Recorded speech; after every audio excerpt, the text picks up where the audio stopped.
Hey folks, welcome back. I've got to say, I've been watching your videos, folks, and I cannot comment. I don't know what's going on. It's driving me bonkers. I'm just gonna say I'm watching your videos, and I'll comment when I can. Okay.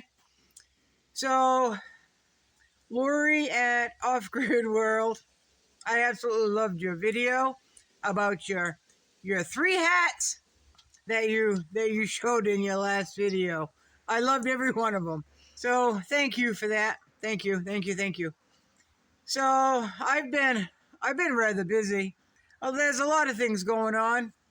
Uh, I had to, folks. The garden that's closest to the house, I had to put that white screen mesh over my rows because of the wild bunny, right? The bunny. And I had some old square rubber coated 1-inch square panels, and I leaned that up against. I had one left over, so I had just enough basically to lean them up against my big trellis in the garden with pole beans, right? And then I just blocked the ends off with odd shakes, shingles, 5-gallon bucket, whatever I could, so they couldn't crawl in there. So, still having a bunny issue, right? So, Mama Duck, if you saw my previous 2 or 3 minute video, Mama Duck is handling all those ducks hatching on her own. How many will hatch, I do not know. Quite a few have hatched. I just looked a few minutes ago. Quite a few more have hatched. A lot are still pipping. And, yeah.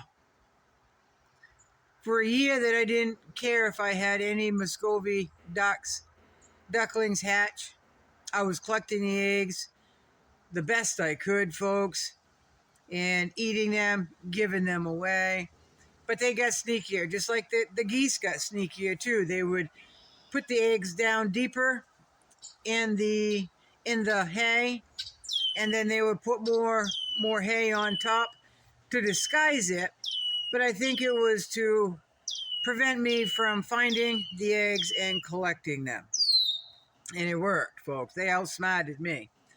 So I've got way too many geese coming off. I've got a whole lot of ducks coming off. But I found what I don't want. I found a person that will take them right off my hands, and he's a friend of the family. He's the one that brings me a lot of fence, because he's a person that puts up fence. He installs fences. So that's really good. That's really good. He can have all that I don't want. There were 2 female Muscovies sitting on that great big clutch of eggs, right? Just as soon as that first one hatched, that second Muscovy abandoned the nest. She flew coop, folks. She did. So there's one mama looking over all those eggs that are hatching.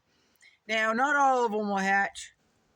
There were some that are pretty dark colored, and why they weren't kicked out of the nest, I'm really not sure. But they weren't kicked out of the nest, and they look pretty rotten. Now, if any of you have had free-range birds before, you have come across eggs that were laid in the middle of the lawn, in the ditch, and the sun gets at them, and you don't see them until a few days later.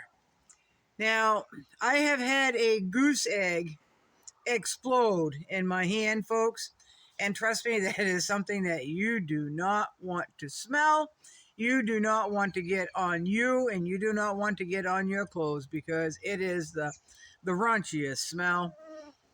So now what I do is I take a bag of some sort, put it on over the egg, close the bag up, and transport it that way to dispose of it.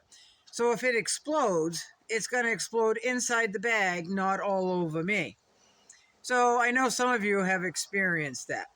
There is a lot of activity around. The turtles are trying to find spots to make a nest, lay their eggs, and then walk away, right? So here we've got snapper turtles, we've got box turtles, and we've got painter turtles. Now, the boxer turtles are few and far between. We've got mostly snapper turtles here and painter turtles. There is one humongous snapper turtle here that Cousin Shay still hasn't seen it. But those of us who have seen it, we have never seen a snapper that big. It is huge, folks. It's huge. So it's pretty old, and it's a little grumpy. You don't want to be walking through or by the meadow and happen to stumble up on that, because he will take your ankle right off. His mouth is huge, folks, and his disposition isn't all that great either. So there is a huge snapper here. There's a snapper here that was probably 8-10 inches across on the shell when I first built here, and it's been several years. And I know when I see it because he's got a little divot in the shell, so I call him Divot. That's how creative I am, folks.